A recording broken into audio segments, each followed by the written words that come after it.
Welcome back to The Fly-In, a podcast brought to you by the New Dems. Today is Monday, May 5th. I'm Greg Landsman. I'm Marc Veasey. And we're here today to run through everything that you might have missed while we were away and to talk about the various things before us in Congress this week. We're going to talk about Trump's trade war and the economy, the House Republicans' disastrous budget bill, and some of the most embarrassing things that have happened during Trump's first 100 days. And in a moment, we'll be joined by Congresswoman Suzan DelBene, the current chair for the DCCC. That's the campaign arm for the House Democrats, and the former chair of the New Democrat Coalition, OG, original. Right. From Seattle, Washington. Incredible leader. But first, let's do our cost check-in. All right, so the cost check-in for the week has to do with the president's comments about dolls and pencils. When asked if the tariffs will empty shelves, he said, "I'm just saying kids don't need to have 30 dolls. They can have 2. They don't need to have 250 pencils. They can have 5. Oh, boy. I mean, so in addition to being 2 very random consumer goods, Yeah. dolls and pencils, he's saying very clearly, yes, prices are going to go up. Yeah, right. He's saying prices are going to go up. And do we really want a guy that rides around the country with his own plane and his own gold toilet dictating to us how many dolls we should or should not have? Like, that's the problem that I think most American people have.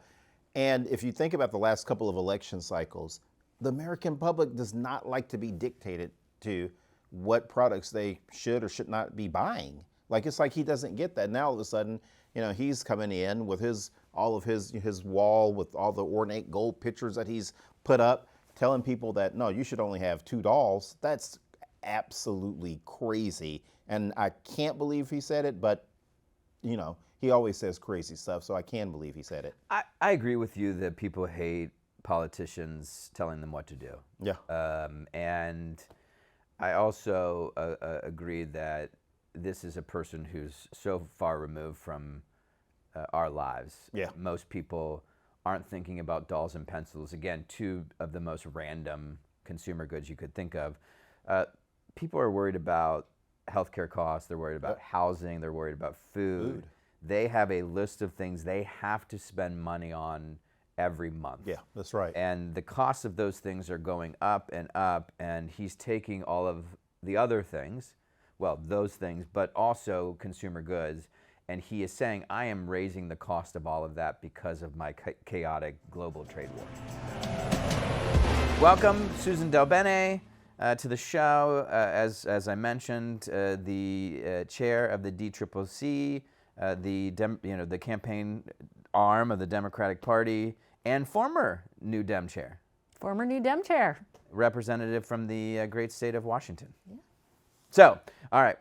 First, for those watching who don't know the great Suzan DelBene, some personal stuff, just non-political stuff. Your family just welcomed your second grandchild. They did. Very Congrats. exciting. My second granddaughter. I know that you guys haven't gotten to grandchildren Hopefully yet. not. As far as either of us know. But it's amazing and it's wonderful. And I'm lucky they live. What is the big close difference? by. And I don't mean that in a I'm curious. What is the big difference? You have One, it's really fun watching your kids be parents. Yeah. But it's also nice to spend time with your grandkids and then be able to still get regular sleep and right. and You get all the upside. All the upside holding without a baby, playing, with a young, but then not having to do any of the downside of. And I didn't know my grandparents that well. They live far away. We talk occasionally, but I love the idea that I can really be involved in my grandchildren's life. They'll know who Nana is, so Yes. I'm excited. Okay, I was going to ask you, would they call you Nana? Nana. Yeah, okay. Yeah. We're a bubby, I'm Jewish bubby. What about you, Mark? Grammy. Grammy? Yeah. I like that. Grammy's cool. Yeah. Also, just real quick, you're a big Seahawks fan. Big Seahawks fan. Draft. Do you watch the draft? I did. You watched the draft? Yeah. How many nights? What? Well, I knew when the Seahawks were going to be on, so I could kind of go to when I knew we were going to make our picks. She was a football referee. She's definitely I was watching. a high school football Yes. referee. Wow. You didn't know that, Greg? No, I didn't know that. That's She kind called, of she called that's the the penalty fun. on me one time. I was upset. I- It was the football game. It's the Democratic and Republican members of Congress on the same team versus the Capitol Police, and she The called me. congressional football game. said I You were the held- referee. I'm one of the referees. Yeah. One of the referees, and Mark, bad call, Mark thinks. I think it was a bad call. She threw a yellow flag on me, and I was like, For "Come what? on, we're classmates." I think she called me for pass interference. I was probably gasping for air trying to hold on to one of the Capitol Police. So It's flag. It's so flag it was football. pass It interference. is. It is flag football. It has a unique set of rules for Yes. the congressional. I think game. you don't get the 5-yard jam. in flag You don't football. get that. We don't have regular downs. It's You've a been whole. holding on to this for years, huh? I have. But I know he's probably not the only one. Yeah. I actually say being a referee was one of my best trainings for being a member of Congress. Why? Because you have to decide, and as a member, we have to decide. You get when you're voting, you vote yes or no. You don't get to decide kind of maybe. There's a call. It's yes or and no. no matter what you do, someone's mad at you. All right, let's jump into the three big things. The first is the state of the economy. We saw, unfortunately, recession fears are becoming more and more real. The U.S. economy shrank by 0.3% in the first quarter, down from 2.4% growth in the last quarter of 2024. What to expect? I mean, 2 quarters in a row like this, that's a recession. Well, the economy does well with certainty and stability. I started my career in business. If you can kind of plan for the future and there are stable things you can plan around, that makes a big, big difference. And But Donald Trump is hands chaos. down the most chaotic human being ever to be president of the United States. One of our businesses in my district talked about the uncertainty alone is damaging because folks don't know how to plan. They're less likely to make investments in a new facility or a new project if they're worried about what the future looks like. And if the future's so uncertain, that means people hold back, and that also brings the economy down. Susan, let me ask you something because, this trade issue has been controversial. I think that all of us know that. And do you think that the average American consumer now has a better understanding of trade and trade deficits? Because it's very easy to say, oh, look, we have this trade deficit, but that doesn't tell the complete story. How do you think the American consumer is sort of intaking all of this now? Well, I think, to your point, Mark, that there's the deficits, et cetera, what people really understand are tariffs, and that tariffs are a tax on the American people. Right. They see prices going up. And the number one issue we saw in the last campaign was the impact of costs on families. And this is raising costs on families: housing, food, healthcare, and more that the uncertainty raises prices, but on individual products or pieces of products raises prices for manufacturers and prices on goods. And the people who are paying those tariffs are American families. right. Trump says, no, it's going to be other countries that are going to pay. That's not true. Those tariffs are paid by American businesses who are importing or by American families who are purchasing products. And so it's a very direct impact. And families are feeling that all over the country. Yeah, that's and it's chaotic too, because Pure chaos. he says it's kind of him being king. I'm going to put a tariff here, I'm going to take it away. So shame on Republicans in Congress for not using the authority that we should have. Congress needs to decide on these policies. There are and we 200 should be deciding whether or not these should go into place. Right, that's right. There are 215 of us Democrats that are ready to take the tariff authority back and stop this. We just need a few of them to join us. Instead of tackling any of this, the big vote this week, and this is insane. When we get an email, usually Friday or Saturday, Saying what's coming up next week. Yeah, here's what's coming up next week, and here we are in the middle of an economic downturn. The guy's setting fire to the American economy. The big bill on the floor is a bill to change the name of the Gulf of Mexico to the Gulf of America. Mark, are you going to vote yes or no on this bill? I would rather crawl over broken glass than vote That's yes. dramatic. Yeah, I mean, It is kind of dramatic. yeah. I wasn't sure where he was going with that, but Yeah, no, I'd rather the Philadelphia Eagles win the Super That Bowl. seems more reasonable. now we're going back to football. Yeah, no, I think that's stupid. Everybody calls it Gulf of Mexico. That's what it's been. That's what it's going to continue to be. And it's dumb that we're even having this debate. And what people need to realize is that he does these things and he says these things because he wants to make a distraction and not have us think about his tariff taxes, right? Like, don't think about the Trump tariff taxes because I'm doing something stupid, like trying to get Speaker Johnson to rename the Gulf of Mexico after me. Like that's part of the game. That's the whole flood the zone, the distraction that he's trying to do. Susan, yes or no? It's terrible. I mean, maybe I won't say it as dramatically, but when you think about what you hear when you go home and talk to folks in your communities, folks are scared right now. Yeah. I mean, people are outraged and scared, and this is what Congress is doing. Yeah. It's why it is so important that we have leaders who are going to take the needs of the American people seriously, because there's a lot. We talked about tariffs, we talked about the impact it's having on families, and yet this is what Republicans are focused on. Yeah. Number 2, ongoing trade war and tariffs. I think the president has made it very clear to everyone that this has been a civics lesson, and I think everyone is passing. They know that this is the largest national sales tax in American history. And the dumbest trade war of all time. Like this is, I like what the Wall Street Journal said. Dumbest trade war ever. That's and their editorial on Outlook. Susan they and did. Greg, that's That their was their headline. conservative part of the paper. The dumbest trade war ever. But it also, we had a business in my district talked about being tariffed out of business. It wasn't the specific number of any individual tariff. It was the uncertainty where international customers are saying, we can't do business with you because we don't know day to day what pricing is going to be. We need stable pricing.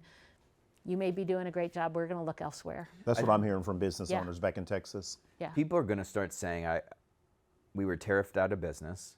I was tariffed out of a job. I mean, that will be, and everyone knows it's Trump's tariff. I mean, you had, a period of inflation because of supply chain issues associated with a global pandemic. This is inflation and an economic downturn, potentially recession, because of the decision of one person, Donald Trump, and these tariffs, and the unwillingness of Congressional Republicans to stop them. Absolutely. Yeah, that's right. Number 3, the budget Good job, reconciliation. They had to punt on this. They don't have an agreement on the budget. What do you hear? You're on Ways and Means. This fight over the budget is going to happen in 2 committees, really. Ways and Means, that's where the tax piece happens. Energy and Commerce, that's where the majority of the cuts, healthcare. Yeah. What do you hear on Ways and Means? Why'd they punt? Well, first they actually have to put a bill together. Yeah. And so what they did before, kind of this budget framework, was a framework, and it had big numbers without specifics.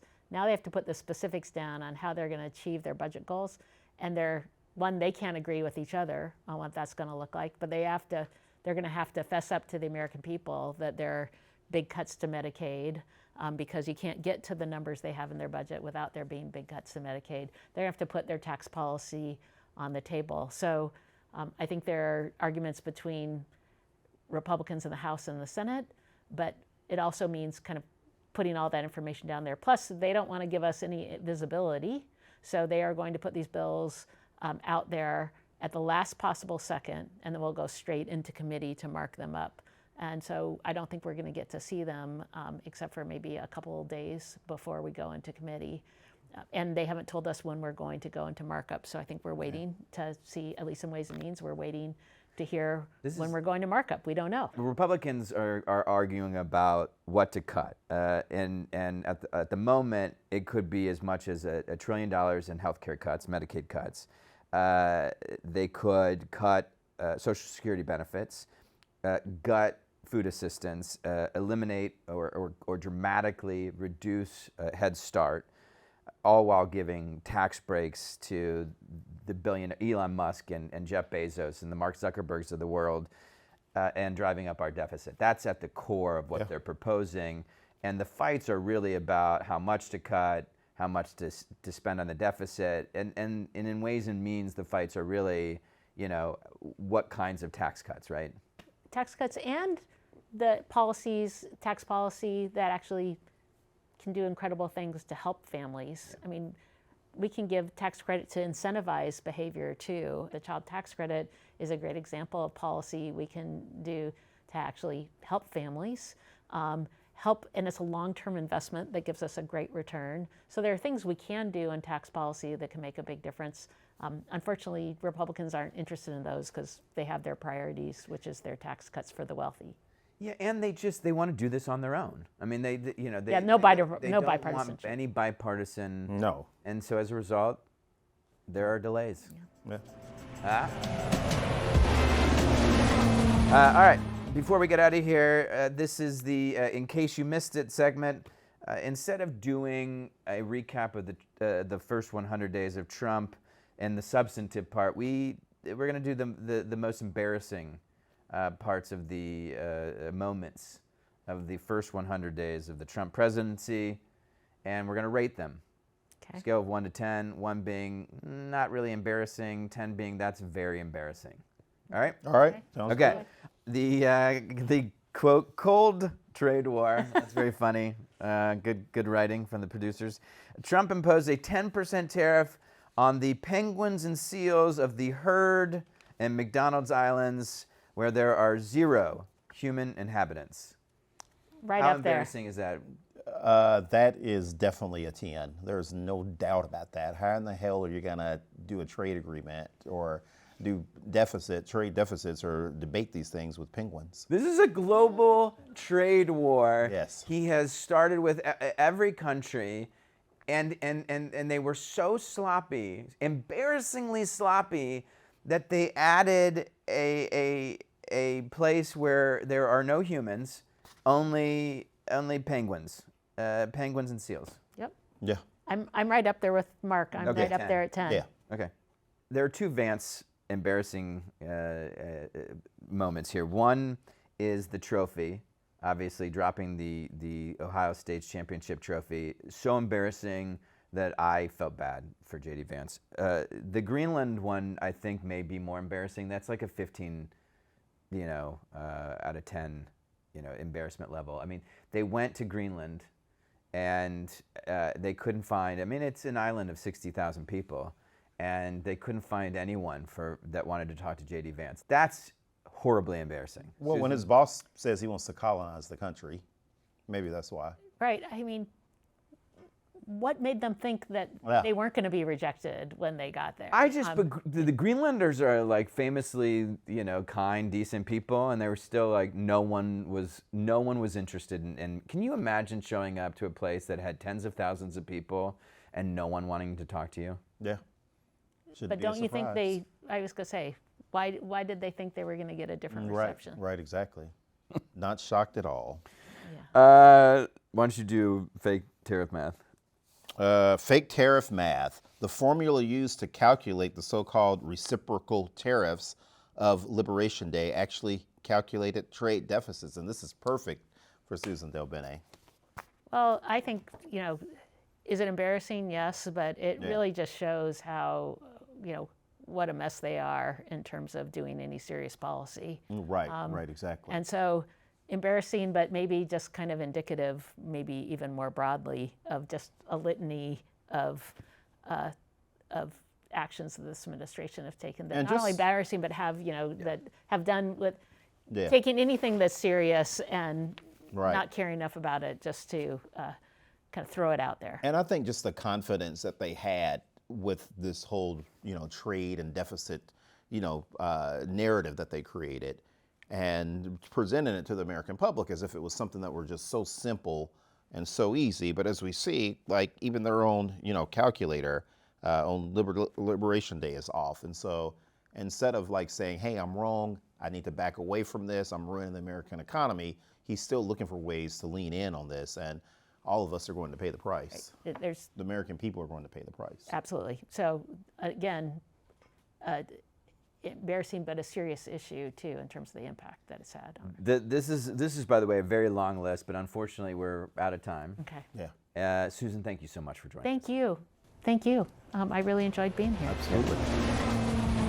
Thank you for joining us this week. Before we take off, please remember to follow us across all of the social media platforms and to rate and review the show wherever you get your podcasts. We do love hearing from you. We'll see you next time we fly in. Adios.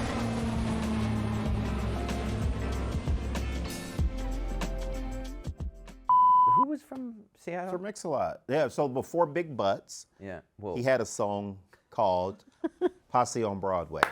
Posse on Broadway. And because in Posse on Broadway, Sir Mix-a-Lot talked about the different areas in the black community and different parts of Seattle. And that was like for a lot of young black kids in 9th grade, 8th grade, that was like, oh, wow, there are black people that live in the Pacific Northwest. I didn't know that.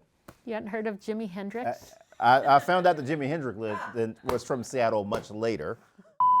the wonderful producers of the show want me to say that the Republicans are delaying the budget discussions because it's a fun pun, which I For the fly-in. yeah, it's for the fly-in. Get it? Oh, yeah. It's yeah. delayed. Yeah, delayed. Yeah. Yeah. The budget's delayed. Yeah.